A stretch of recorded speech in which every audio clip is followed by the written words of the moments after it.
Yeah, some people is asking me about in Spain. Yeah, we have come live. So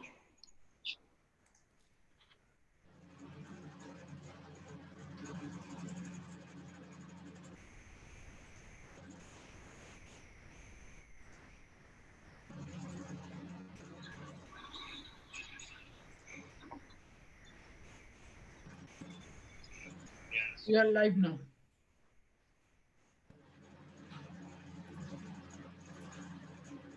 what we can do is, so we can at least mute for some time till I remove this poster, so that there is no noise. Right now, there is few people just checking in.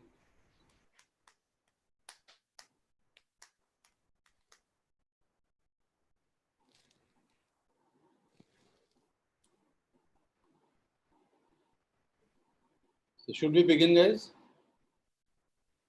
Sure. Yeah, I think so. Hello, one. Hello. Yeah. So hi everyone. Welcome to another episode of Extra Bytes, and this time with one wonderful, I think, landscape, come cityscape, come almost every kind of landscape photographer from Spain.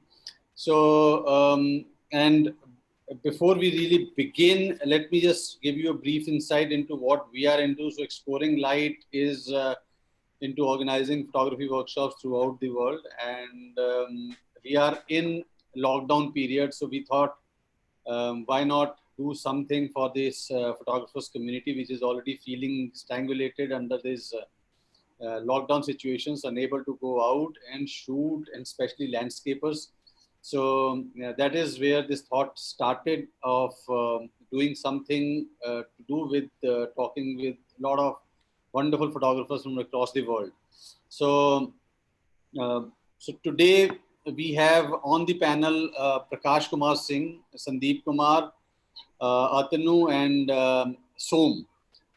And our speaker today is Juan Pablo de Miguel. He's from Madrid, Spain. So just to give you some brief introduction about him, but he has had an illustrious career as a landscape photographer. So he calls himself as an editorial landscape and cityscape photographer.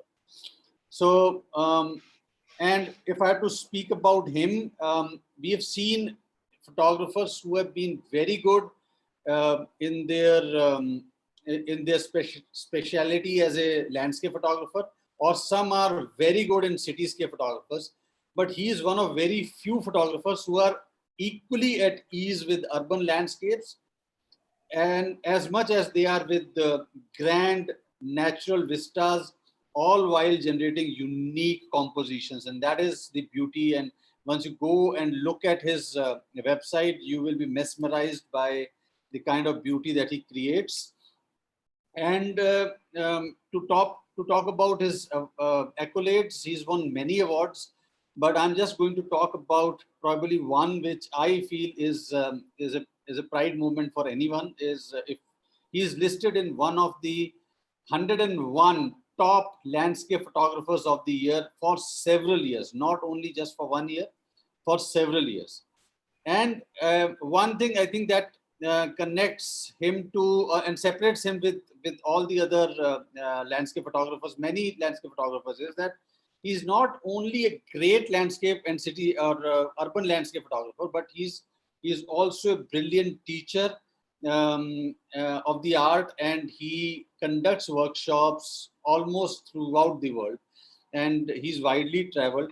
And I will not go on and on speaking too much now, and I would want the stage to be taken over by Pablo himself. So, Pablo, to initiate this discussion, we would like to know what brought you into photography. How did you get into photography? What was you doing before that, or you were always into photography ever since you started building a career? And what kind of challenges did you face, and why only landscape? And so take us through your journey through photography. So over to you, Pablo. Okay. Hello, everyone. I'm really glad to be here, and thank you for your invitation to your videos. I think very famous photographers are going to be here, so I'm really happy to be here. Okay, my journey in photography starts from I was very young. I was about 14 years old. But the most important part, I think, started when I was studying my engineering career. I started at the 18 years old. I was lucky to enter and to participate in some classes about classical photography, like it was film photography. There was no digital photography yet. I'm talking about 1998, about before all the digital photography explode. I was really intrigued, really attracted by the concept about film, but mostly it's about the scanning the film and work digitally with that after. What I thought in that time, it was the post-processing, but starting with a film or whatever, it was really difficult. After about 5, 6, maybe 10 years, I decided to quit my job as an engineer and start like a professional career as a landscape photographer, and travel the world, travel with my own, and start teaching. My main teaching photography is private classes, not workshop. I like to work and to travel alone, because when you travel with some student, you travel to teach the student. And I'm not planning to do photograph and do photograph work meanwhile I'm teaching, because this is not the way I like to teach and to work. And for me, I like to travel with my wife.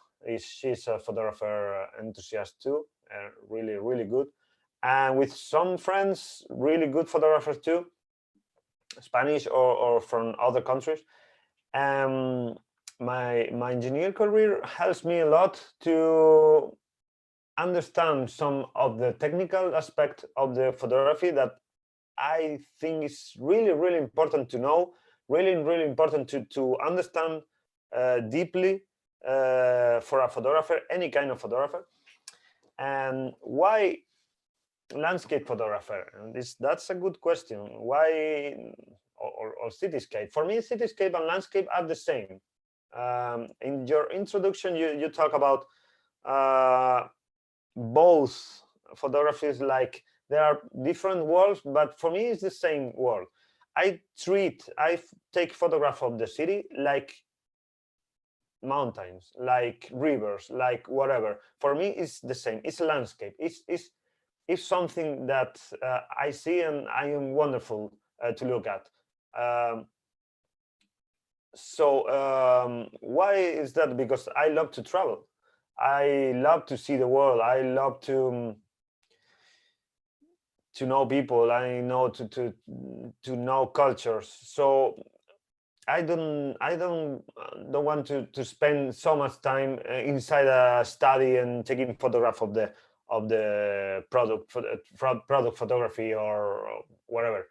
I like photography outside. So I think it was natural for me to go outside and start taking photograph. For me, the journey to go outside home and travel the world and photography was completely joined. It was the same path.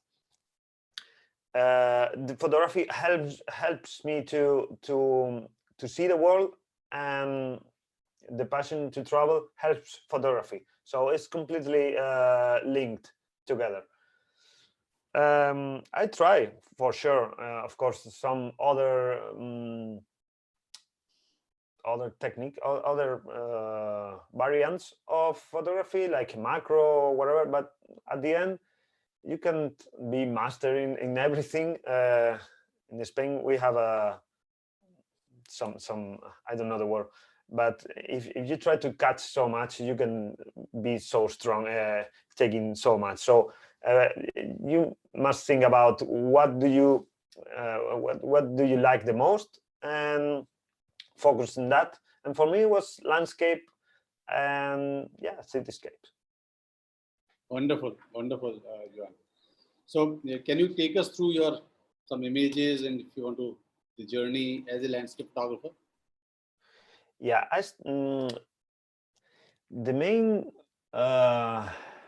yeah, I know people. I know a lot of students that likes to take photograph, but not so much to travel, and that's okay. There's always good places to take photographs near you, and I like the opposite. I like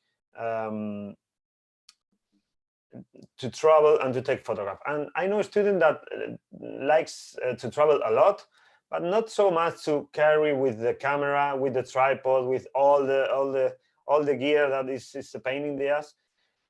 I'm afraid you have to compensate. You need to carry with a little bit of weight, more than usual, and you need to be aware about in the best hour to take photograph is the best is the usually the time you usually will be attending to the opera or in a nice restaurant or whatever. So landscape photography is not compatible with tourism travel. If you travel to take photograph, you can do usually tourism. There are some days that usually is not. You can spend some days walking around a city or whatever, but the best hour to take photographs to the sunrise, at the sunset, or whatever, is usually the best hours to go to a nice restaurant or a musical or Broadway or whatever. So when you travel to take photograph, you need to focus in photography, and yeah, you can't do everything in one travel. If you are going to enjoy a city or enjoy the gastronomy or the tourism or the culture, you will probably find yourself in the best hour with a nice sunset in a place not too good to take photograph of the city. So the best hour, you will be probably in some terrace or wherever, where it is nothing to eat or nothing to do, just take photograph.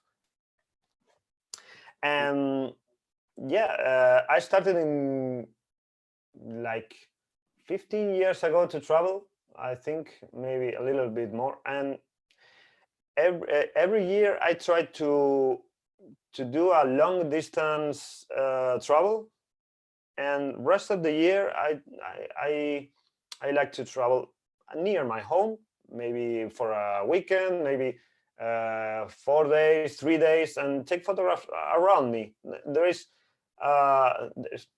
There's so much photography near you. Don't need to go every. There's no time and no money for do a super long trip every month. So for me, it's 1 or 2 long distance travel, and the rest of the year short distance around my home, around my Madrid, or where my parents live in the south of Spain, Andalusia, or north of Spain. It's an amazing Spain. I really have very luck, because Spain is a wonderful place with completely different. We have desert, we have mountain, we have forest, we have everything.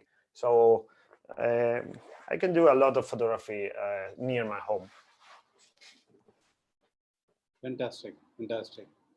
So can you take us through your images so that we can see what your wonderful images that you've created over a period of time? Sorry, can you repeat this? Can you take us through your images? Yeah, sure. Yeah, your work. Yeah. Let me go up a little bit of the sound because sometimes it's... Okay, let me share my screen. Okay. So I have I think a nice collection here. It's a resume of the last maybe 5 years. Yeah, because that image is from 6 years ago.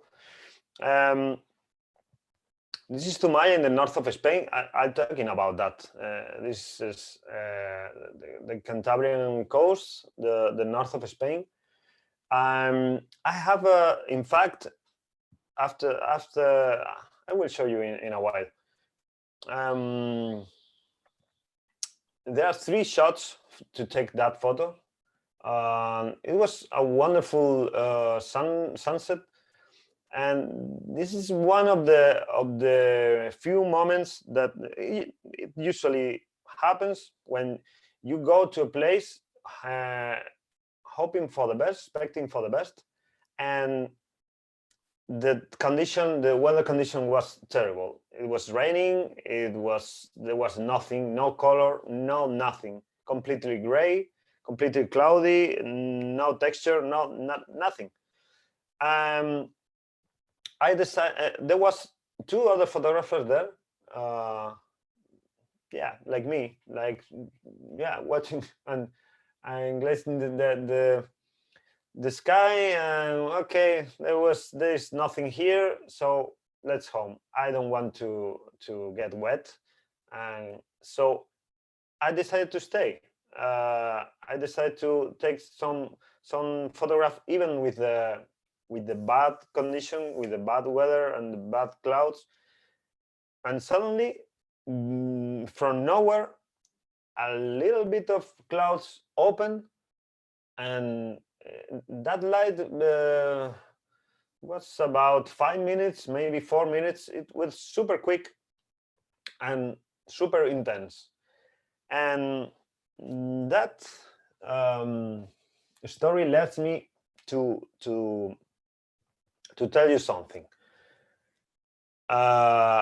First of all, you need to be patient. You need to be a little bit of, I don't know the word in English, but yeah, patient and strong with your, with it's the right word. Yeah, but you don't know. Most of the time, 9 of 10 will be awful, will be terrible. But one day could be amazing. So usually it's worth it to stay and see what's happened. And the other lesson you can learn, and your audience can learn about that, is that you need to understand photography. You need to understand your camera. You need to understand photography, not post-processing. Post-processing is important. Post-processing is amazing. The lights, or whatever, the color, yeah. But you need to understand what the camera can do and what do you need with your camera, with your tool, because that moment was really, really fast. Was so quick that I can even refocus, put some other configuration in my camera, and pum. It took maybe 8-10 shots. So for me, it's essential to do a good job in the moment the nature gives you a present. like in form of color, in the way of color, whatever, or even with a nice wave or way of the sea. So when you are when you like landscape photography, and when you are a landscape photographer and you are in the nature, you need to be super focused in what is happening and in nature, not in your camera. You need to practice, and you need to understand what the camera can do for you and force the camera to work for you, and forget about it. And the rest of your job, the rest of your mind must be completely focused in the nature, in what is happening in front of you. Because if that happens, that you are seeing happens in front of you, and you start to fight with your camera, because the condition changed completely. I was taking photograph of the cloudy day, gray day, and really moody and long exposure condition and light. And suddenly the lights appear. So if I had to fight with my camera, with my gear, with my tripod, with my I don't know the name, yeah, the control remote or whatever, and I go crazy. And in the moment I finish to configure everything, I see it's gone.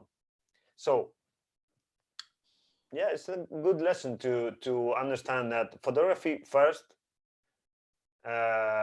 your camera first, your gear first, and after that the post-processing and the rest of the tricks, of the secrets, or whatever you want to go. So yeah, another technique I use here is this is Sunset Hans and Holland. It's not Holland, it's Holland, but Netherlands. Netherlands. I know for sure you know about, everyone knows about that place. But the thing about is the lesson is quite similar, because it's about the same. Is my wife and I were there like for 5 hours, and just when we just arrived there, it was awful. With not for the cloud it was okay, but there was a windy day and the reflection was there was no reflection. So we decided to stay for the sunset and a little bit after the sunset, because I know the wind usually stay calm after the sun goes down. So we decided to stay, and after that to take nice single shots. I saw the cloud was moving really fast. The reflection was completely mirror. It was completely frozen. So for me, with one shot, about quick shot, there was no problem. The reflection was perfect. But I was seeing the clouds moving super quick, and I decided to do a long exposure, but not one shot, 3, 4, 5 shots of 30 seconds, and mix after that. So I achieved. I was able to catch a nice movement in the clouds and the reflection of the movement. And I think that shot is really special, not for the color, too. Is special. The color is nice, not for the light, not for everything. It's the whole package. It's not about how you paint the light. It's not about how you saturate the color. It's not about its composition. It's the moment. It's the timing. It's your work as a photographer. Your how you picture the final image. So yeah, I think it's a nice image.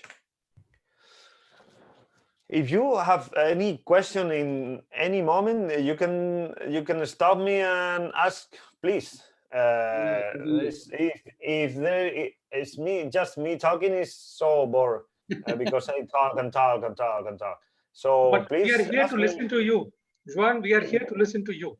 Yeah, but most of the people usually have a lot of questions, and you are their voice, the voice of your audience. So ask me whatever you want and whatever question you want to know about the image. So I will be glad to answer. Yeah. So that image is a little bit special because this is daylight landscape photography, and usually you can see so much daylight landscape, fine art, artistic photography. You see a lot of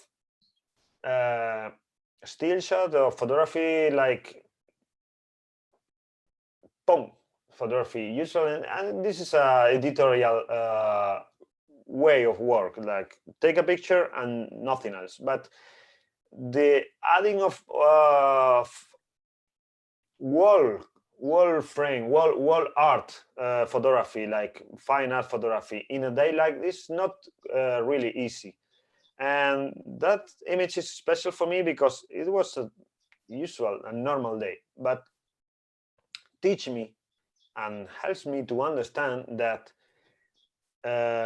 the main aspect about an image is not the effects you do in your image, it's the image itself. So why that image is so good, so intense, so beautiful? Because the landscape I'm photographing is beautiful, and the moment was perfect. And of course, my work as a photographer is made here, and the framing and the composition is beautiful. So everything is beautiful. After that, just a nice fine art post-processing with a soft tone, with a nice touch, is more than enough to have a nice daylight photograph, landscape fine art photograph. Pablo, yeah, I have. Can you go back? Yeah. Yeah. I have a question here, and that this is a daylight landscape. So we usually do not get to see daylight landscapes too often. So, and are you happy shooting? I'm okay. This image is special, but usually, do you prefer shooting during daytime? I in the last yeah, that's a good question. In the last maybe 3 years, maybe 2.5 years, I force myself because I refuse to take photograph just in 2 moments of the day, a sunrise and sunset. And night photography is a category I don't like so much. I like the night photography, but it's not my thing. I really I have some work on night photo, but this is not what I really like to go. But I refuse to take photograph just in 2 moments during a trip, because I see the rest of the day some amazing places, some amazing framing and compositions and photography. So I force myself to make a special effort in composition, in photography, and make so special image, so special during daylight, that speaks without any needs of super strong and super reddish or golden lights. I don't know if you understand. Yeah. So for daylight photography, the composition and the photography needs to talks like step up. Okay. Because I have like something like that, or something like that. The photography needs to be super strong, because you don't have the super nice color, super nice shadows, super nice ambient and mood. So you need to understand that the photography needs to be super intense and punch you in the face.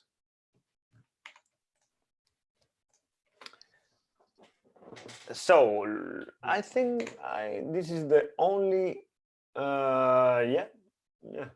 the only cityscape. This is a very famous photography of mine. I really like that photography because I really like Amsterdam.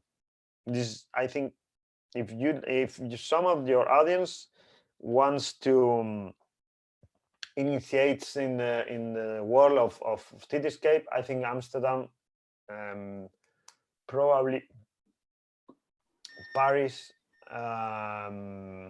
yeah, but mostly Amsterdam is the best city to start with, because it's so grateful, so wonderful, that it's really easy to take great shots. But one thing about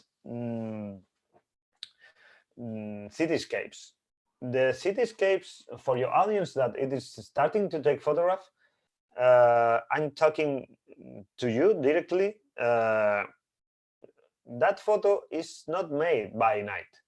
So you need to understand that most of the photos you will see in the nice blue hour, nice night photograph in the city, they are not taken at night. So if you are starting photography, or even you're a photographer for a few years now, and you go at night to take photograph of a city, you will go back home with a lot of no good picture.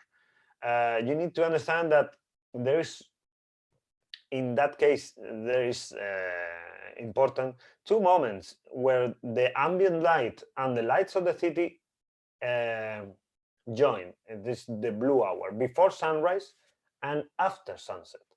This is the blue hour. I'm sure you know, or you hear about it, but most of the time the city lights and the ambient light fits perfectly in about half an hour, maybe 40 minutes, maybe 20 minutes before sun. It depends of the latitude, and depends of the timing of the year, the month of the year.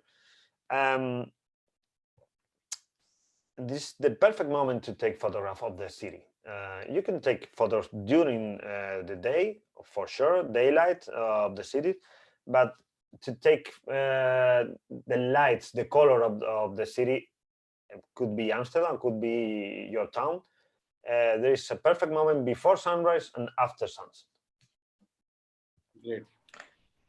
Juan, we do have a couple of questions. Yeah, sure. So the first one is from the audience. Yep. And it's from Puneet Verma. He's asking if you use ND filters for your shots, or they are typically bracketed, or use bracketed shots. Yeah, that's a good question. There's the usual question. I use ND filters, but not gradual filters. Okay, gradual filters are completely impossible to use to take photographs, for example, like that, because if you can understand easily that if you put a gradual filter here, you destroy all the information in the mountain. You maybe in some places, like, I don't know, maybe here could be because the horizon is really flat, but 99% of the time you can't do. Yeah, try to use a gradual filter here. It's impossible. So I use neutral density filters to do that kind of photography, because it's about 2-3 minutes. I can't remember. To take a super long exposure, I don't do one. I do a lot of different long exposure, and mix. After that, I teach a lot of that techniques in my private lessons, but I can't use, maybe from 14 years ago I don't use gradual filters, and for that kind of image, of course, I need to take bracketed exposure, minus for a underexposed, a regular one, and overexposed -2, 3, depends. Usually 2 stops is more than enough, but not less. -1 or -0.7 doesn't help me at all to take a bigger dynamic range of the scene. Okay. Thank you. Perfect. Thank you. So we have another one from Harpreet, and it's relevant to your Amsterdam cityscape. If you can go back one to your Amsterdam. Right now, to all the travels, all the plans are completely crazy, because I read yesterday for our government in Spain is thinking about open the frontiers, the country in October, I think. Oh, so we don't really know when we will be able to travel again. So I prefer not to do any plans for this year. But Amsterdam is a city that I go back every year from 5 or 6 years now, and I like a lot to go back. It's really it's 2 hours or 3 hours flight from Madrid, so for me it's really easy to go, and I really enjoy taking photographs there. I will come back for sure. Can you go to that image, the daylight image? Yeah. Daylight. I think that is the third image. Yes, that one. So there's a question from Harpreet Singh is saying that image looks wonderful. Light is also good. So can you explain the composition? What did you see and how did you compose it like this, and for our understanding? Sure. This is Yosemite in the United States, a national park, and the composition is really simple here. This is really weird for me. Really, it's not the usual for me, because this is 16:9 cropping. I usually use 2, 3, or 8:10 cropping, but I thought that it was perfect for that image because it's a super panoramic. This is not a panorama; it's panoramic cropping. Okay. I decided to crop because there was a little bit more of sky that the image needs, and there was a little bit more of nothing here. So I decided to crop and make some panoramic look. And I have like, I don't know, 100, 150 images from that trip, from walking that hiking, and the decision of pick 1, 2, or 3 photographs of one morning hiking, maybe 4 images from 200 is really difficult, and you need to see your picture. You need to analyze and make some criticism about your own work. You have to be very critic with your image, and pick 1, 2, 3, and 4, and post-process and make that 4 image beautiful. And I saw the composition here was really nice, because if you understand the rule of third, there is a strip third composition here. There are 1/3 of sky, 1/3 of long distance detail and 1/3 of background. Two pines to close your image and make you impossible to escape from your viewing, from your reading lecture. And there is no need to put nothing in the foreground. There is no need to put any flower. There was no flower, so it's okay. I don't need to put any stone, any weird thing in the first plane. I want you to look at that. So that part is just sustaining the image. That part of the sky is closing the image. And the main part is in the middle, occupying, filling 1/3 of the image. So it's a simple third composition. Right. There is a question from Abhishek. Abhishek, I am allowing you to ask. So can you ask? Hi, Jassi ji. Yes, can you hear me? Yeah, we can hear you. Hi, Juan. I wanted to ask you a question about the image from Bavaria, Königssee, I believe, or is it Hintersee? You have got a love. About what? About what image? Bavaria. That one? Bavaria. Yeah, this is the one. Yeah. You've got a lovely moody image here, but this is the traveler in me asking you this. I know that you cannot get here without boat, and I think this boat only runs from, I think, 10 to 5, something like that. So do you normally like check the weather and choose your trip, or did you go there multiple times to get this? I mean, this looks perfect, and I've been there a couple of times. I've never seen such moody look. Yeah, I was lucky.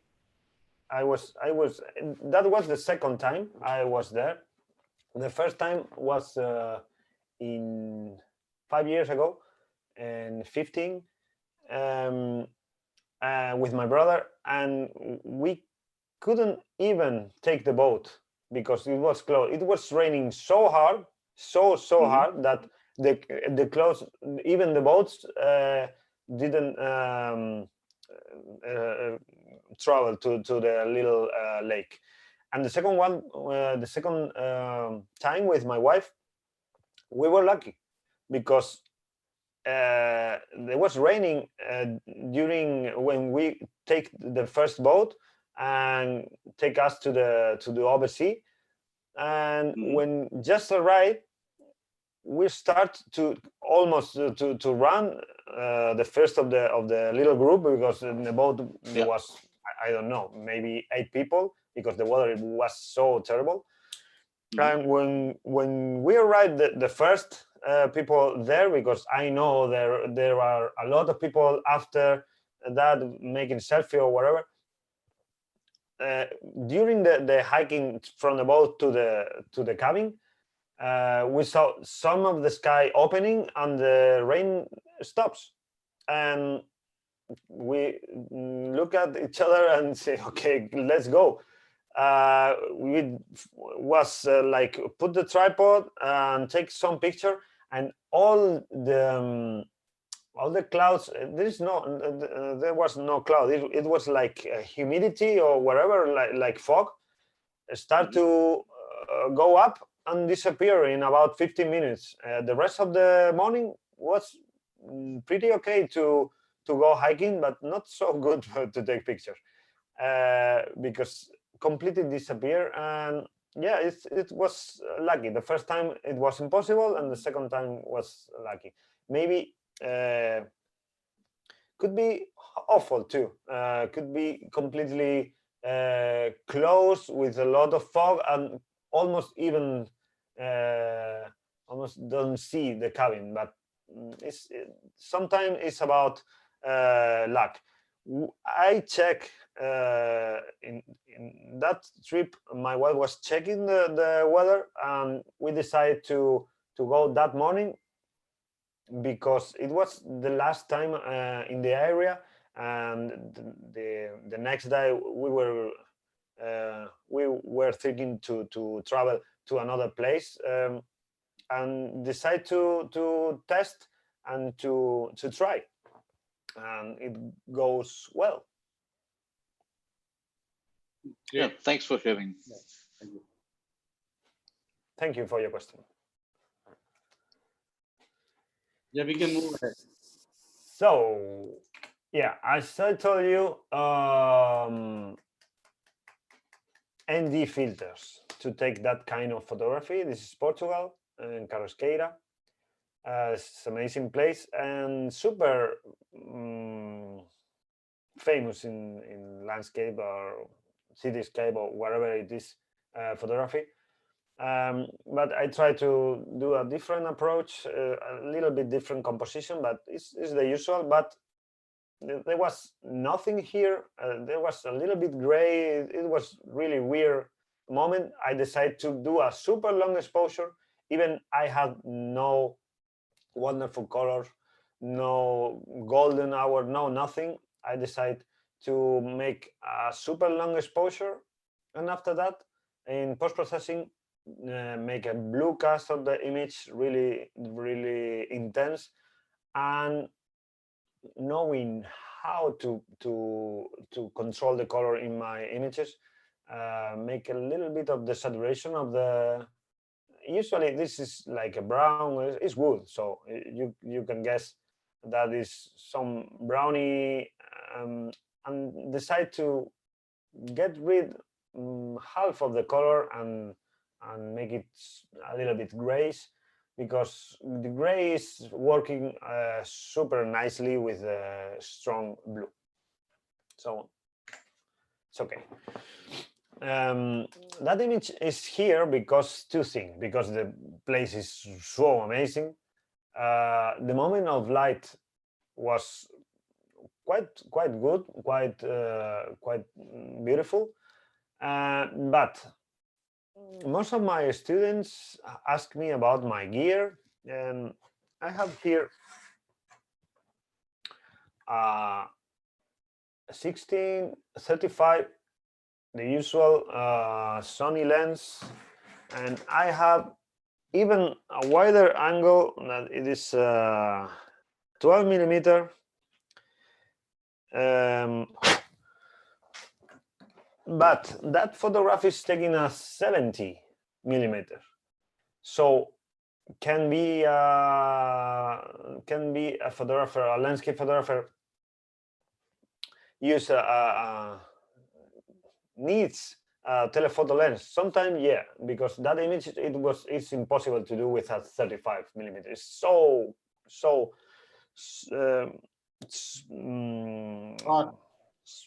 yeah. So far away. So I decide even not to do a long exposure, because most of the landscape photographer are obsessed with the long exposure, and the water's so soft.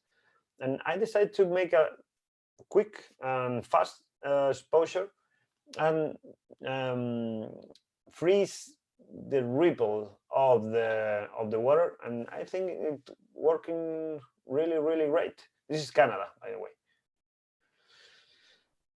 The rest of the color, the rest of the contrast, the rest of the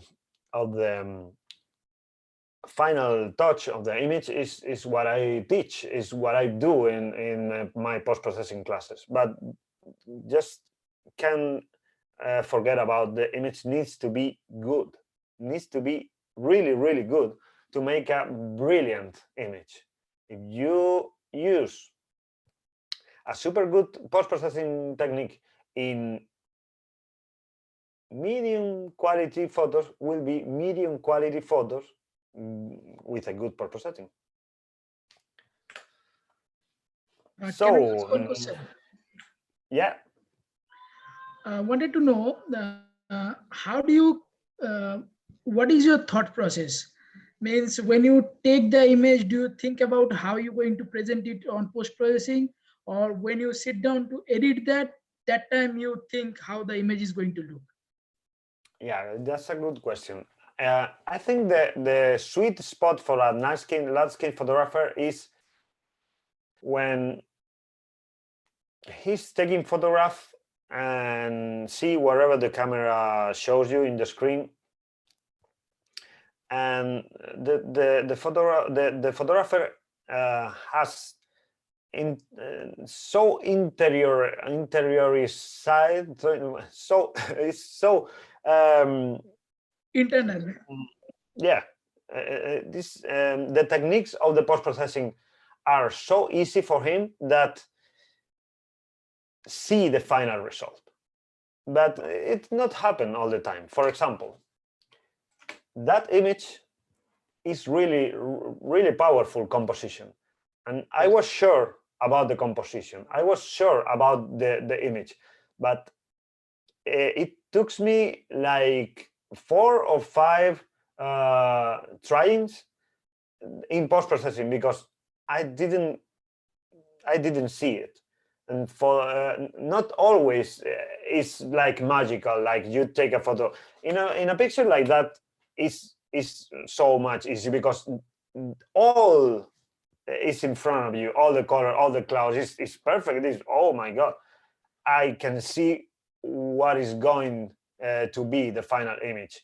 I come back home, and this is usually the first images you see clearly in your folder, that okay, that one, and just with a nice touches of lights, of color, of contrast, of detail, or whatever, color grading, the image pop up and appears alone with almost no effort. But that kind of image is a lot of different because it's not easy to see the final result because you need to test the sky, you need to test the texture, you need to test the color, you need to test, and it took me like 3, 4, 5 test and throw to the garbage windows.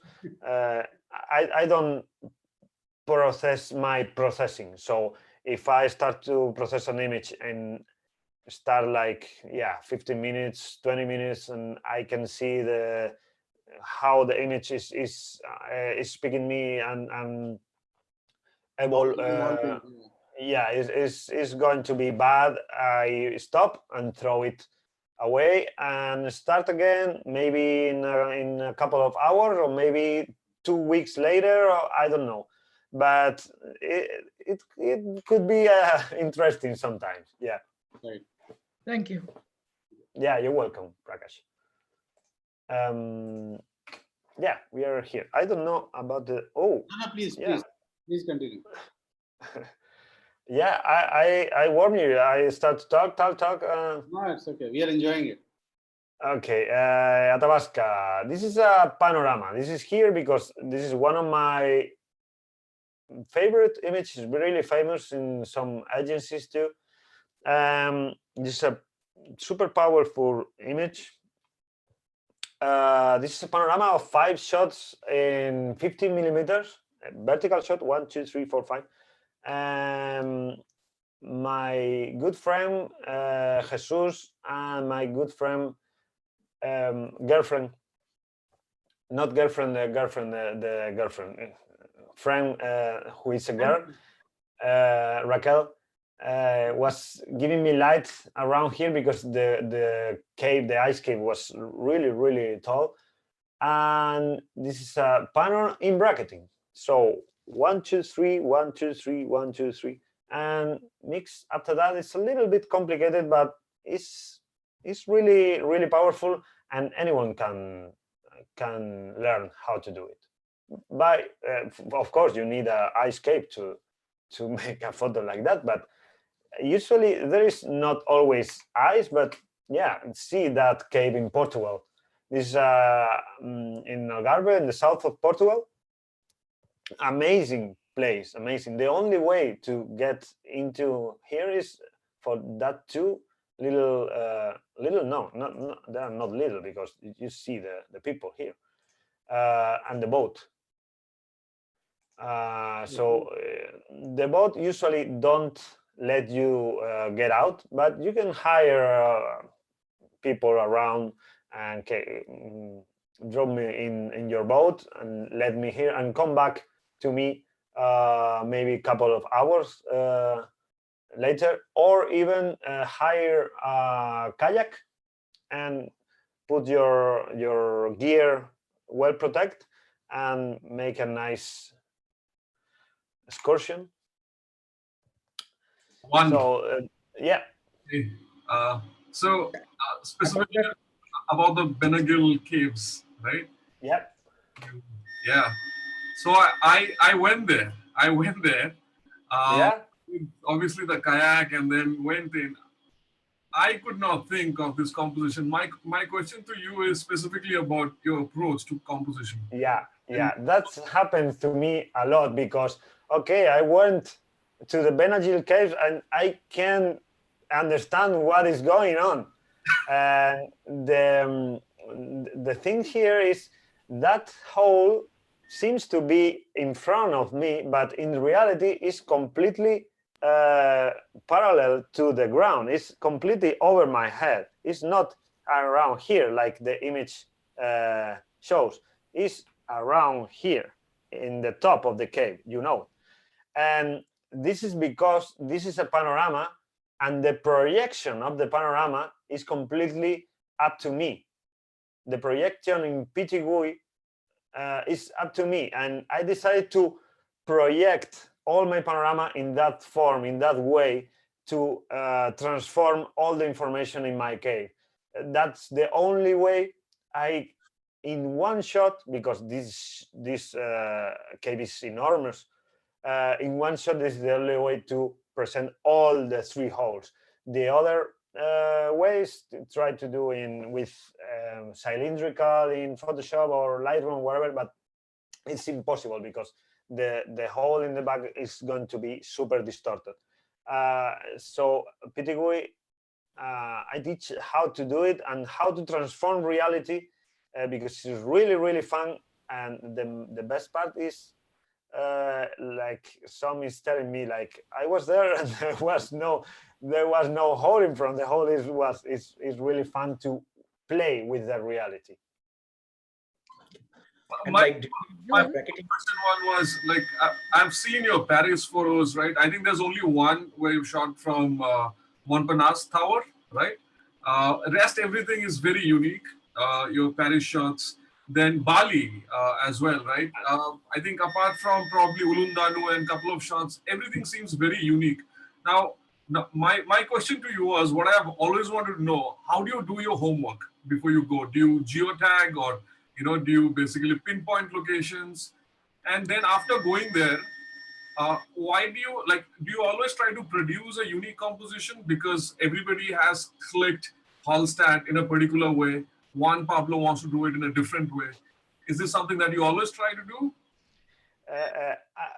I'm going to be really, really serious about. I'm going to be really truth. I try not to see so much photos of the place I go because it contamines. Compromise my vision or whatever you can say. So if I get obsessed, like I know other photographers, like, oh, I love this framing, I can enjoy the place. So my homework before the trip is just to see, for example, I'm going to India. I'm going to be in, I don't know, Bangladesh or whatever. The Bangladesh is not India, right? No. Yeah. Whatever city in India, I don't know. So to come to Delhi, JUAN. It has to Delhi. be Delhi. Delhi is okay. And I search a good search and quick search in internet about the monuments, about the ceilings, because I do a lot of, I have no ceilings here, but I will show you later. About the ceilings in the temples, inside the temple, about the landscape, and I take a quick look around. And I put a lot of pins in my map on Google Maps so much pins, so much than I need, because I like to have some yeah, usually the things don't work in the way you want to. So if I put 5 pins and get obsessed about this 5 places, and I want to go to take photograph of that places, I can't. I can be a little bit open about that place is closed, or that terrace. I can do anything like that, or that monument is in at work. I don't know the word in English. Is with it's close with the facade. So I need to have some other places all around to go to work, to take different photographs. And once I go to a place that is really famous or really really known and really totally photographed, I'm not trying to do constantly anything different. I just try to be myself and take photograph of the place as I like it, as I see it.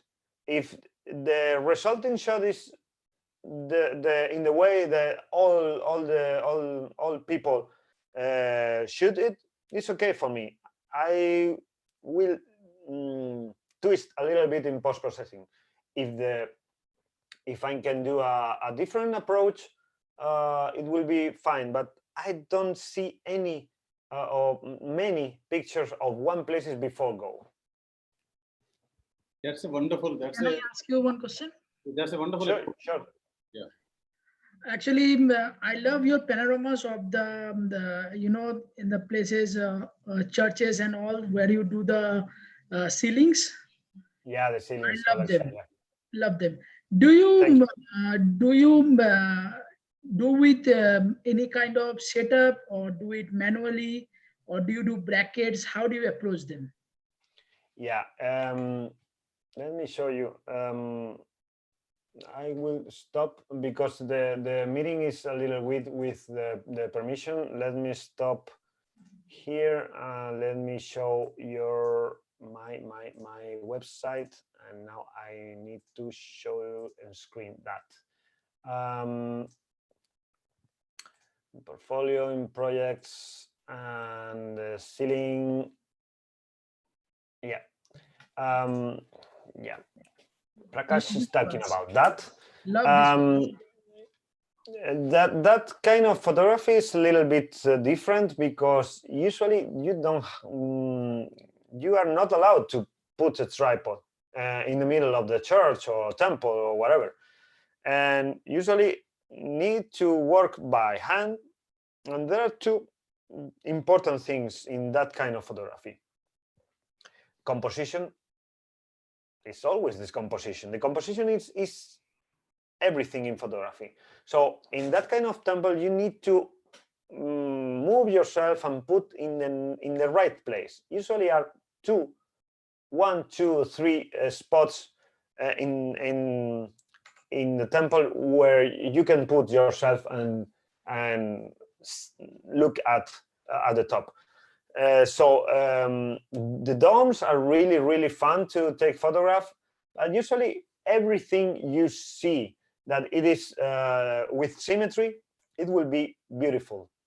This is Spain. This is the Burgos Cathedral, the Gothic Burgos Cathedral. If you see, you can see, yeah, look at that. Look at that point, blue point. I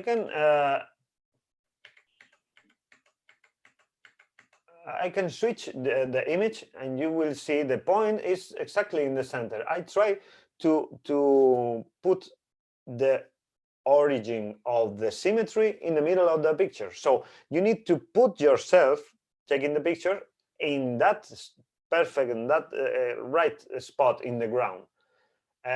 For that, you will be hurt in the neck, and there's no kidding. After 1 hour, 2 hours doing that, is really fun. You'll see. And after that, you need to play with your camera and need to understand your gear, because that places usually are really dark with a really soft light, and you need to go up with your ISO, and after that get rid and delete and erase that ISO, that noise. And for that you can use different approaches, different techniques, but the main technique is about to take different exposure, align after that, convert to intelligent offset, and use some blending modes to get rid of the noise. This is the only way to make photos handheld, with no shaking, with no movement, and with high ISO. And even with that, obtain and catch and take all the color information, all the details information, all the texture, all the details. So two important things about that: composition and technique. So I have a question here about the noise that you mentioned. So you were mentioning about blending that with mean or median, right? Yeah. But do you use any other noise removal software, Topaz or anything? Yeah, Topaz, Denoise, I think is the name. I think it's a game-changing in photography. I think it's way too better than the other plugins that right now.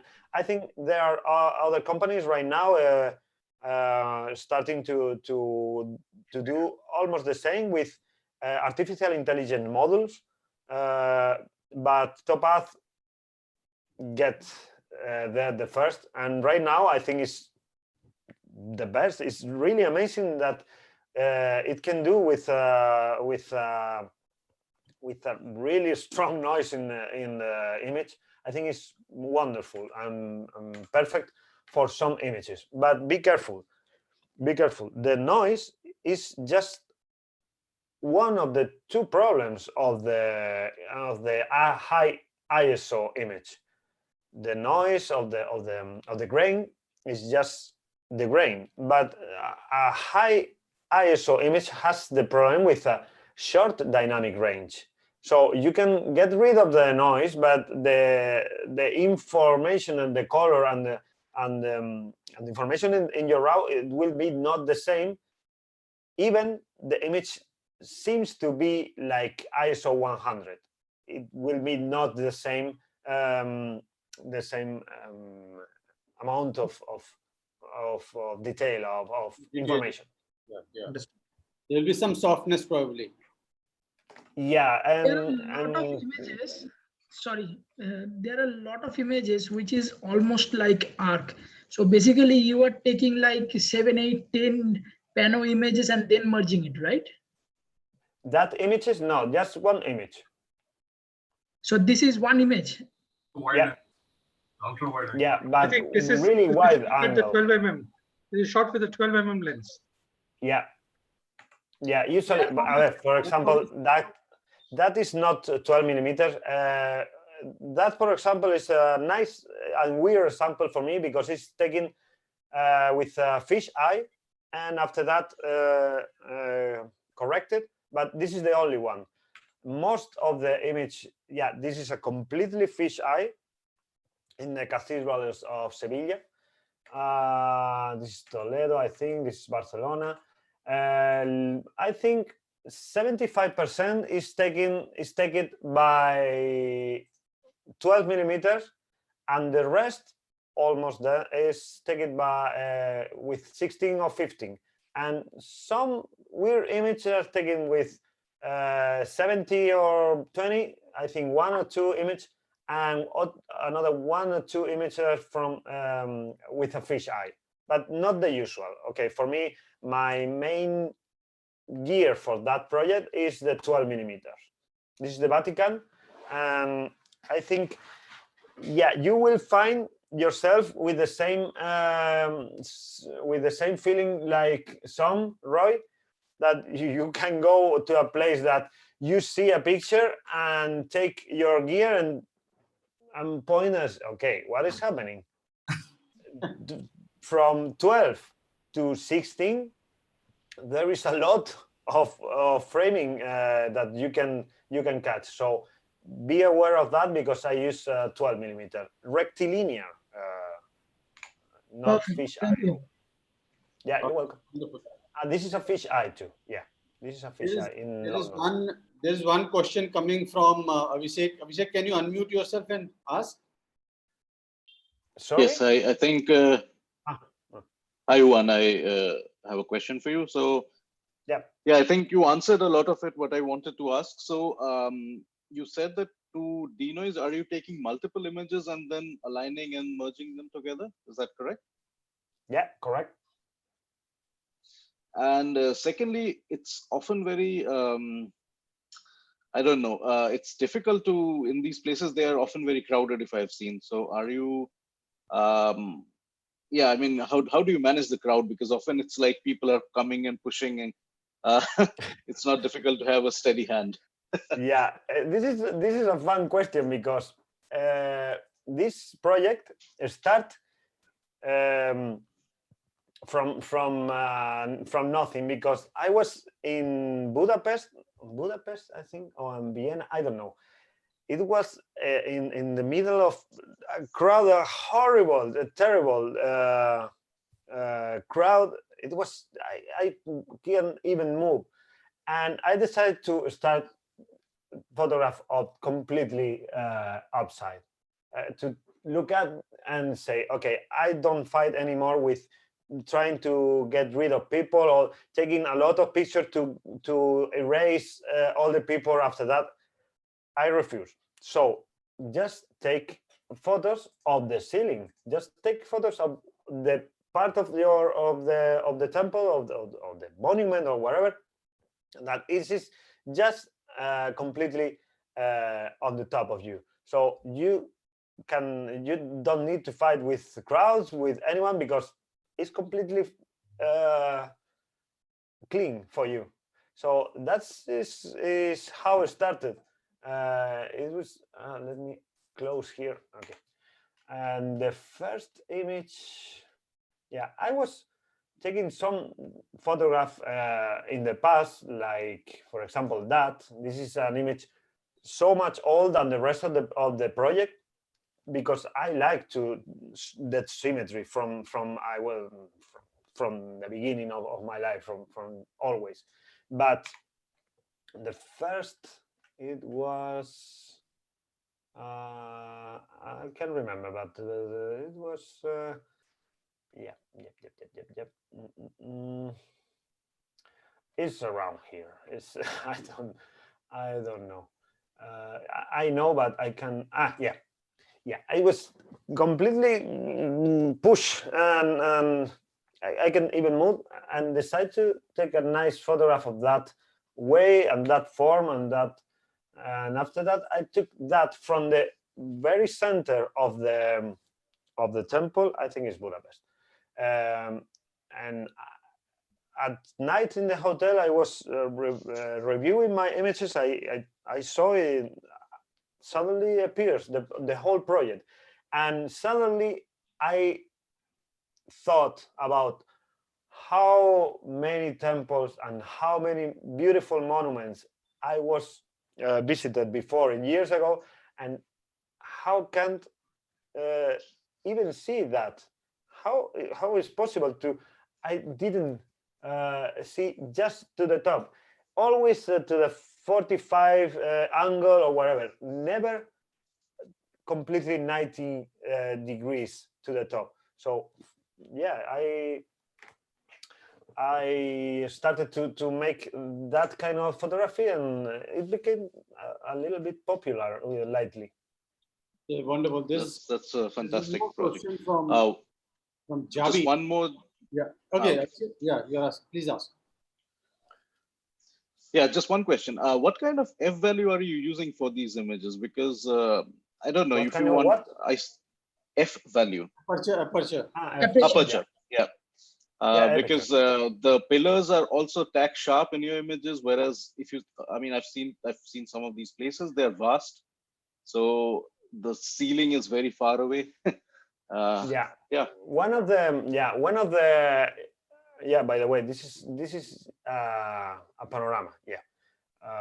It doesn't seem like a panorama because of the project or the projection. This is not a rectangular linear projection. This is made in Pettigrew. Pettigrew is super big program and super strong program. But one of the things about the aperture of the f stop in your camera is you can use, obviously, because this is so dim light inside the temple that you can usually think, okay, I will go with 2.8 because there is no light here, and try to not rise the ISO so much. But if you can manipulate your ISO with a lot of exposure, you don't need to worry about getting so high with the ISO, even whatever you want, and make your f-stop a little bit closer than the usual in a shot like that or like that, because after that you will be able to erase the noise. And so for me it's okay to work with 5.6 or 6.3 or 7.1, even in a dark ambient, because I can rise up my ISO and I get the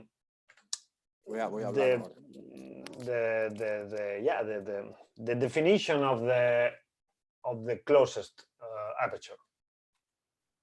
Okay, great. So there's a question from Jabi. Jabi, can you ask? I don't know if you can hear me. Yeah, we can. We can. Okay, that's great. Hola, Juan Pablo, and hi to everyone, guys. Hola. So yeah, my question is about the lens you are using for this type of photography. You say you are using the 12 millimeter. You will recommend it as well, this kind of lens for landscape, or you are using just for this type of photography? No, I use. Where are you from? You know me very well, Juanpa. I'm from Pamplona. Okay. Spaniards, we are everywhere. So I like to use for almost every kind of photography. Obviously, if you are doing product photography, or I don't know, or even for a portrait, there is no sense. But I use for example, that kind of photography is wonderful because you have so much wide angle to take photograph and include all the elements. And this is one of the best points of using a super wide angle. But be careful, because this is one of the problems too, because there is so much information in a super wide angle lens, and you need to be very careful composing your images, because if you don't have a good composition, there will be a lot of information in your image, and your observer, your audience will be completely dizzy seeing your image because of all the information. But yeah, it's for all kind of photography like that. Even for the landscape, the same. Let me show you what's happening. Some landscape photography with 12 millimeter. I think. Yep. Here, yeah. The last, for example, that's 12 millimeters. That's 12 millimeters for sure. That is 2.8. So it can be used for night photography too. This is not completely night. This is sunrise. That's why there's a lot of light here. This is not moonlight. This is the sun rising up. This is like blue hour, in fact. Or this is 12 millimeter too. Yeah, and 12 millimeters. So for landscape, it's perfect too. Thank you. Great. Thank you. Gracias. De nada. Gracias. Okay. So there are. So let me finish a little bit with Yeah. let me show you because here. Yeah. Let me show you quickly a little some of my favorite images from the last 5 years. Yeah, this nice composition. Again, this is about composition once and over again. Timing and a little bit of luck, composition and timing, and not be yourselves with the long exposure. Just read the ambient, see the picture. And if there is some birds or whatever, or even the waterfall can be wonderful, can be beautiful with super quick, super fast exposure. Timing and a little bit of luck, but not so much. Don't think about it. This is the super wonderful sunrise. It was with a little bit of color, but in post-processing you need to learn how to extract the color, how to open your RAW, because the RAW is not like that. Believe me. I will show you a little bit of that image. I will show you the RAW up in a while.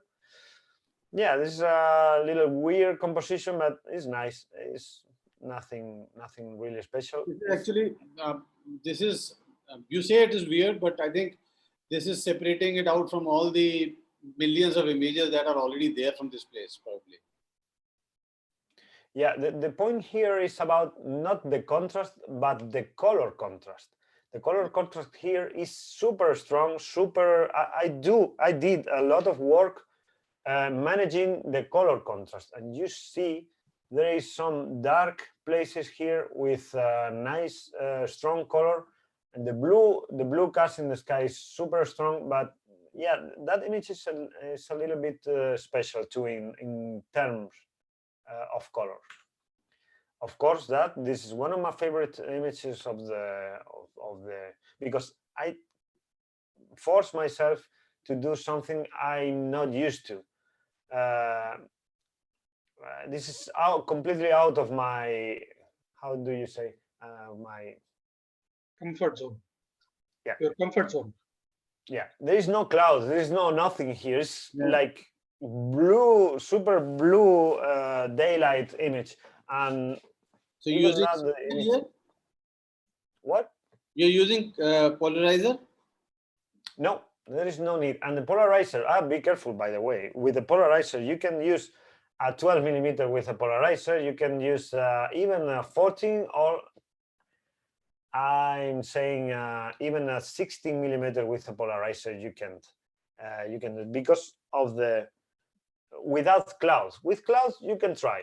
But without clouds, you will have a super nice bubble. Yeah. I can understand. I'm sure you saw it before. Yeah. This is the example of awful day to take photograph of. But even in awful condition, with an awful, terrible condition, you can extract details. You can extract contrast and some color, even with the RAW is completely flat, with almost no color, and play with that, because our RAWs in our cameras, even medium cameras, even low or starting cameras from, I don't know, $300, can manage a lot of information in RAW, but you need to learn how to do it. Yeah, that Benajil. This is a really special place, and photograph for me too is sunrise too. And again, this is a lot of color work because this is a night photograph with a lot of reddish and neutral colors. This is not easy to do, but when the raw contains all the information, is possible to extract. We saw it. This is the only.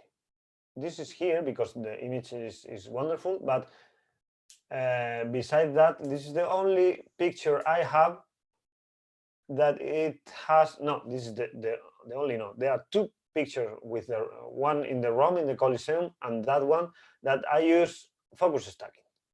For me, focus stacking is not a technique I use. Okay. Almost just two pictures in all my gallery, and I have a lot of pictures. So timing, again, timing. You can fake, you can recreate that if the nature don't show you. So this is about timing. It's again, wake up very early, dry very early, be in the cold, in the dark, and wait for the best. There was almost nothing in the sky, just that clouds moving around the volcano, but suddenly all the fog is starting to glow and make some beautiful colors on the sunrise. And that one, okay, we start again. So let me show you a before and after. Yeah. This is a raw from the Nikon D750. Wonderful camera. I think one of the best camera you can buy right now because it's so cheap and so good. It's really amazing. It's about what is the image about? It's about the waterfall. So everything I want to you like observer to look at is this side. Yeah, is around here. It's the waterfall, and that's it. Yeah, here is almost the same. It's just about color. The contrast is about a little bit of contrast too, and a little bit of light because the light was entering around here. But again, it's about the exposure. That image is so powerful because of the movement of the water. But the water is not about 1 or 3 or 5 seconds. If you expose like 5 seconds, you destroy the water. It's about half of a second, and you will catch all the movement in the waves, and extract a little bit of texture, a little bit of contrast of the image, manage the color. You can see the raw file, it's okay, but it has nothing. And here we have all the information, all the color presented. This is okay. This is classic example of how you look at the scene and create the image. Yeah. Yep. Usually I teach my students in 6 steps, and usually following the steps, if the image is good, the image will be very good. So again, it's about color. That color is here, but it's hidden. It's hidden. You need to learn how to extract, how to present the color, and choose, because that image could be more green, more blue, more red, more whatever you want. But the decision, the artistic decision, is really, really important. So you need to understand how to do it, but not only how to do it, where to left the final image. Yeah. Of course, the composition again and the timing is really important. If you think that image is so powerful because of the color, okay, you are right. Because of the contrast, okay, you are right. Because of the lights entering here, you are right. But it is not so. This is the second part. The image is powerful because of the of the framing, because of the composition, because of the place. Yeah. Everything is there. Yeah, the light entering in your image needs to be here, needs to be in your image.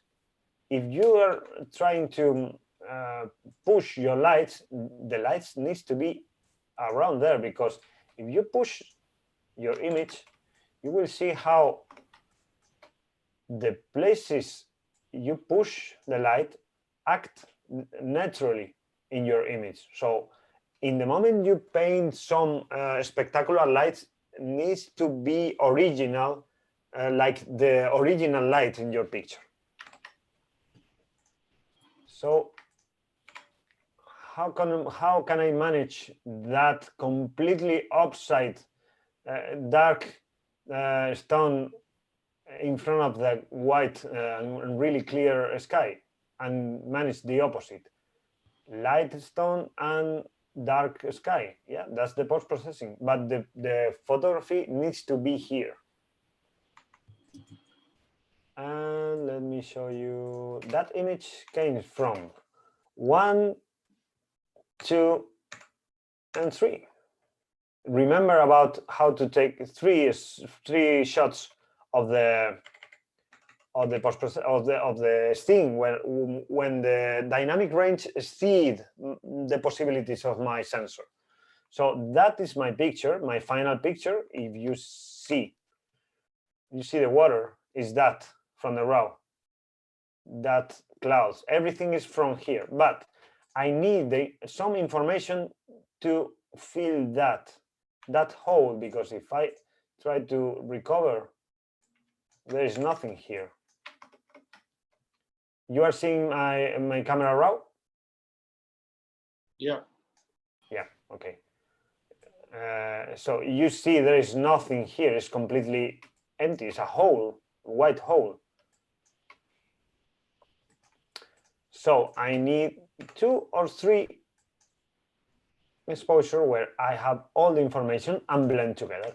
And lastly, this is the second picture. I have focus stacking for the, I think for the, maybe 2 exposure is more than enough, maybe 2 focus point. And it's about light. That in the left is the raw file, and my camera thought that was a good idea to make that kind of purple, I don't know. And your work as an artist, as a photographer, is to twist and to make the raw obeys you, and put the raw wherever, push wherever you want to go with the raw. And of course, yeah, take a look at that.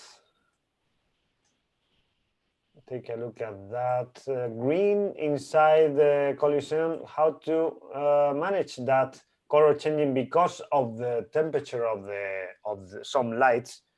In city lights is going to be pain in the ass in the next year, because a lot of cities are changing the tungsten lights from LED.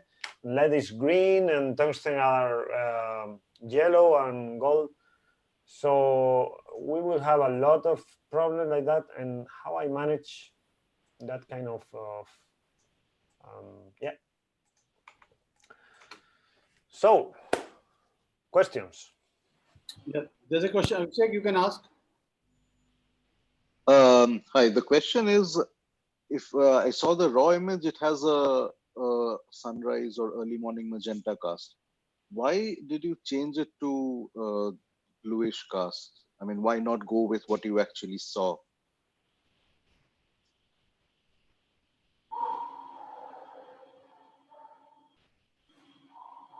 Could you hear me? Hello? Hello. I think you're mute. One, I think you're mute.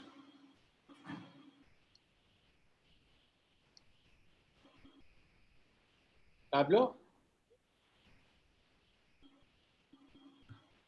Hello? No, one is not mute. We just can't hear him. He's not mute. No, it's not mute. I think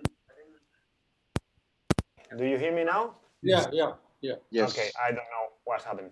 Yeah, that image you're asking. Yeah. Yes. Yeah, yeah. The confusion becomes from you are saying exactly the problem with photography is I was not seeing that. This is what camera was seeing. Okay. But the reality was not like that at all. The white balance and auto, the white balance in auto, thought that it was a good idea. I don't know why, because I always work with the auto white balance. So the reality is it was more like that. Okay. Okay. So But that in purple, case, sorry. yeah, that purple color, it was not at all real. It was really, really weird. Okay.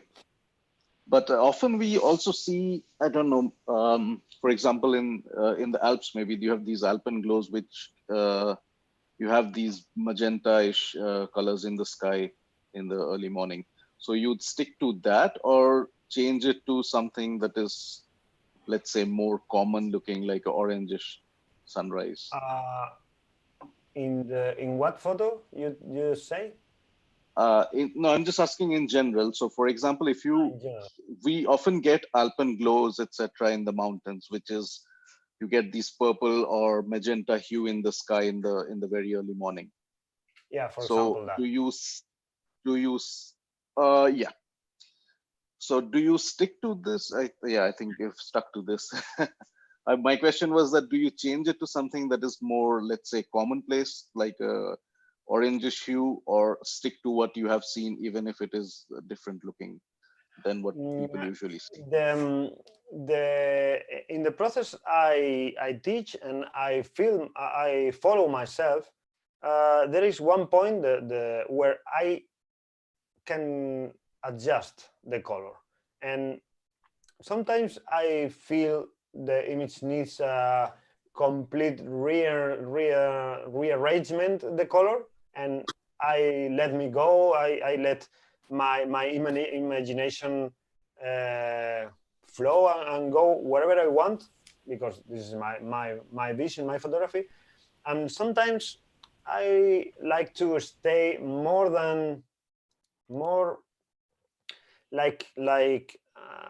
I feel the image needs. I don't think so much about where an image it's supposed to be. I feel and I think more than where the image I like more to be. I hope I'm answering your question. Yeah. No, I think it makes sense. It makes sense. Yeah. Thank So you. if you feel your image needs to be green, put it green, but be sure that the green is the right color for the complete image, right? The aesthetic quality has to be intact about what you're saying. Yeah. Okay. There are a few questions from participants.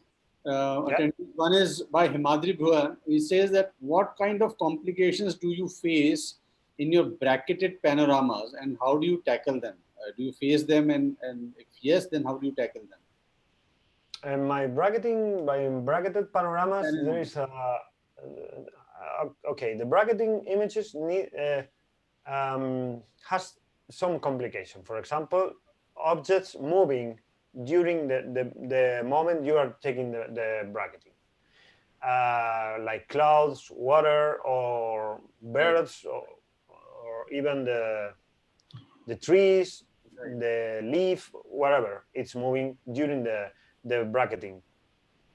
The panoramas, in the other side, has another different problem. That is, the overlapping needs to be like depends on the focal length, but needs to be at least 30% of the overlapping, and the projection makes some sense to have the aspect to a wide angle lens and not a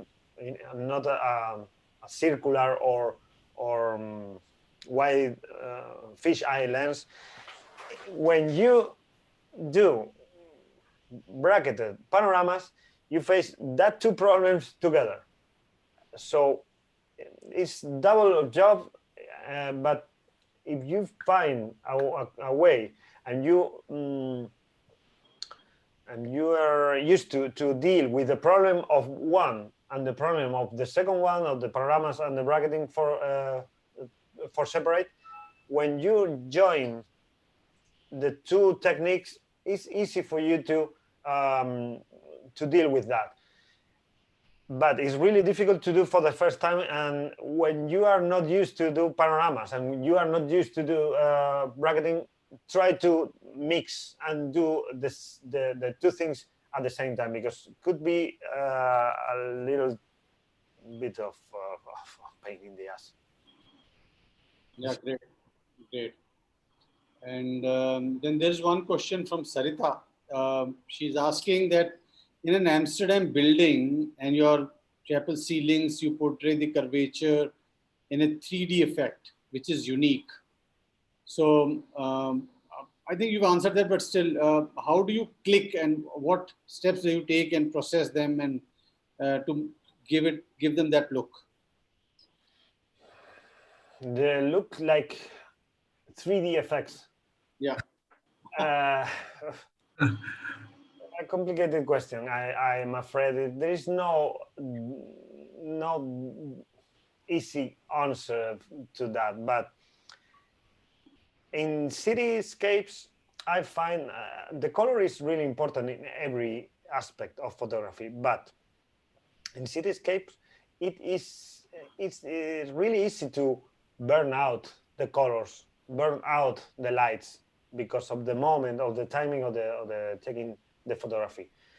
So don't be afraid to take a bracketing of 2, 3, 4, usually with 3 images is more than enough.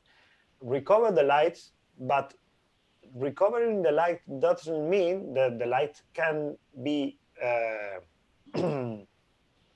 super bright. So recovering, after that, make the lights of the city glow and bright, and after that, make your image colorful, but don't use the usual color tools, because you will destroy your image. So you need to understand how the color work and learn to saturate your image and make your image with a lot of detail, with a lot of contrast, and your image will be pop up the screen. Great. Any other question, guys? All the panelists, anything on the images? Otherwise, if there's nothing on the images, general questions, then we can actually ask him to stop sharing the screen. Anybody from the panel, anybody wants to ask anything? I'll probably go, Jassi. I do have a couple of questions for one, then I'll pass it along.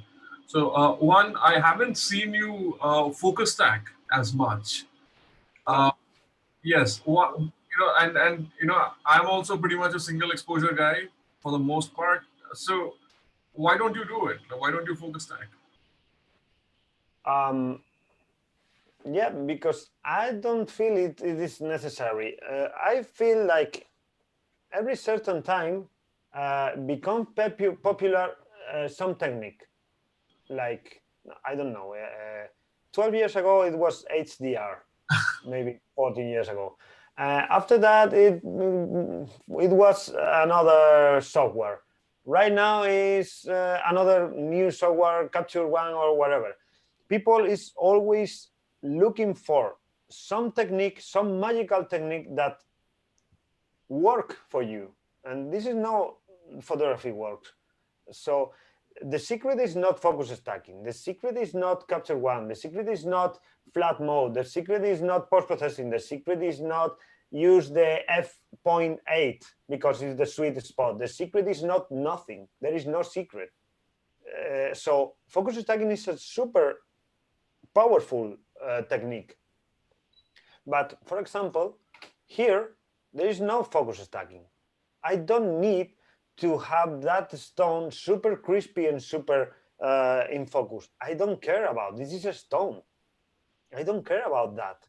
And I don't need more than f.8 to take a shot perfectly focused from the foreground to the background to the end.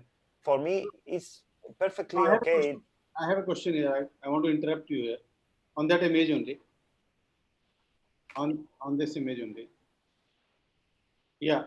So what I presume is that you are trying to follow that hyperfocal distance theory in its perfection, and No. so you would have focused somewhere on the beyond, somewhere in the center or somewhere before the center, or where were you trying to focus here? Just for the I'm afraid the hyperfocal length to focus could be perfect for another 1 or 2 hours seminar or webinar, because I have my own opinion about hyperfocal, but I don't follow the charts of the rules about hyperfocal because they are all wrong. So I don't use the hyperfocal. I just focus where the focus point where I'm taking photograph of. So if I'm taking a photograph, you need to ask yourself why I am here to take photograph of the mountain and that little thing, red thing in the ground. Yeah. So I use if I using a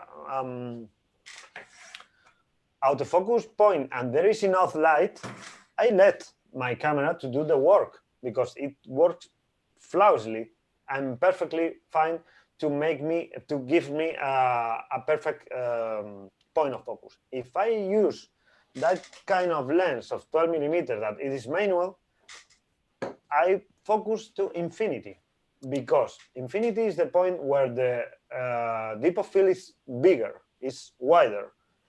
12 millimeter is more than enough. Is almost one of the focal length that is giving me more focal, more deep of field, and the rest I can close my aperture to f.10 or 12, not more of 14, 16 is the maximum I close, but for me it's perfectly fine f.8 and f.10 at 12 millimeters and focus to infinity.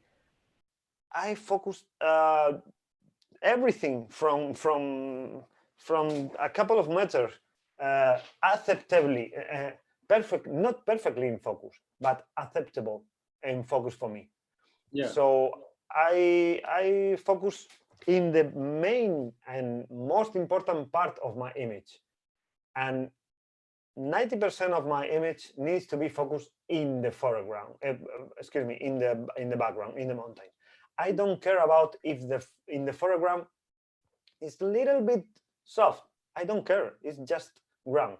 And if that kind of photography is really, really important to me, that part of my image is in focus, maybe I can retire a little bit of focus from infinity to me. But yeah, you see the point of yeah. Take a look here. You see the infinity point, right? And the other mark in my lens is 3 meters. So I have that that part, that size of to move my focus. So in that lens, from infinity to 3 meters is in, I don't know, that part. So if I move a little bit the focus, to me is more than enough. Perfect. So do you have another question? I do. One, this is around because you judge a lot of events, and I've followed your YouTube sessions and live sessions. I think your technical proficiency is one of the best I've seen. right? You understand the science, and probably it's your engineering degree, right? At the back of it, you understand the physics part of it. So Impossible. The engineering is in the brain. Is I can read of it. yeah, sometimes it can be a problem. But yes, the question is more around, your engagements with different, competitions like Epson Pano. I think it's what, the second year now. You are a judge, right? The And third, yeah, third. we have a lot of Indian audience, and typically, it's not something that we, always participate from India, like El Potti or Epson Pano World Photography Awards. We don't always participate. So, what, as a judge, what are the different parameters you look for, and especially for something like Epson Pano, which is so unique, 2:1 ratio. I don't think there's any other competition which accepts photographs in that format. So what are the things you look for, and what recommendation would you pass on to all of us? As a judge, as any of you, if you were a judge inside the judge panel, you usually let you go inside your image you are seeing and wait for the impact. Of course, once you see a picture that it is punch you and push you back in your monitor, in your screen, you see a different approach, and you see different peculiarities of the image. But believe me, it's not. The judges, I don't know the other, but I don't care so much about the peculiarities that photographers are so concerned, so worried about. It's not about the definition. It's not about the yeah. Let me explain you with an example. One photographer make a lot of effort to make a focus stacking with a lot of hours blending all the image, but the image is bad.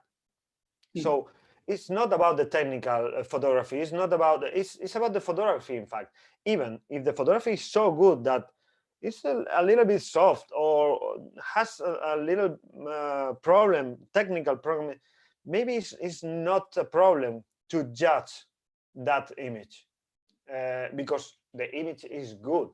It's really good.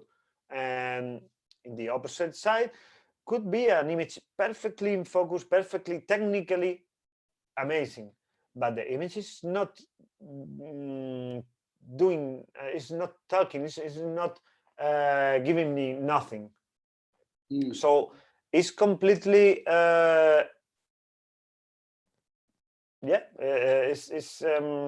it's about the it has to touch your heart. Yeah, it's a thing about the image that gives you something to your soul or whatever you can tell. Right. Thanks, Juan. Thank you. Yeah, you're welcome. I think we are also about time, so you can stop sharing so that we can just have a chit chat in the panel, and then probably. Yeah, sure. Yeah. Okay, so I think it was a wonderful session. Anybody has quick questions, so they can ask. Otherwise, we are actually now running out of time. Also, there's one thing that I've been going through your images and gallery, and as Som pointed out, that there's a perfectionism written all around, all over your almost all images, and the way you choose color palette and color paint an image, or how you decide a composition. It looks very simple. It looks very easy to understand. And why I think people like me can relate to that is that we feel it is possible to shoot such images. And I think that's the best inspiration that any photographer can give to any beginner or intermediate level photographer who is trying to make his way up. And I think that is where you eventually and very easily slot yourself as an influencer to many beginner photographers. my question is, which I've been writing here, is that when you go to a scene, so you say that you are probably traveling with your wife or alone, so you're not with a group usually. What do you look into that image before you click, and even when you share? So what is that attracts you in that particular scene? Because the scene, most of the scenes are very vast. So you zeroing in on something because of, we can understand some foreground element or something in the background or some mountain, some light here or there, but still what is there that until unless that hits you in your soul or heart, you don't pick up the camera. Till then. You just said is something in your heart or something in your soul, something, but if you see your picture, your whole nature in front of you, from even from an engineering view, you can arrange and you can organize the elements with a simple rule that it is the rule of thirds. And I don't know why most of the photographers don't and kick out of their photography lives the rule of thirds, because the rule of thirds is completely basic in photography. So if you rule the rule of thirds to put your horizon, you have 50% of the composition right. If you use rule of thirds to strong points to arrange your elements inside your photography, you have the other 50% of the composition right or nicely done. The rest of the work is don't screw up the focus point. Don't mess up with the focal length, not the focal length, the f-stop. Yeah. And don't mess up, yes, three things: the ISO, the focus point, four things: the composition, the camera work, and after that, the post-processing. And don't mess up with the post-processing. Do a little bit, a good process that brings out all the color, all the contrast in your image, and don't be that guy that is super glowy, super color, super rare. No, be easy, be simple, and listen to your picture. That's a wonderful answer. I think that is one advice that everybody should take home from this particular session.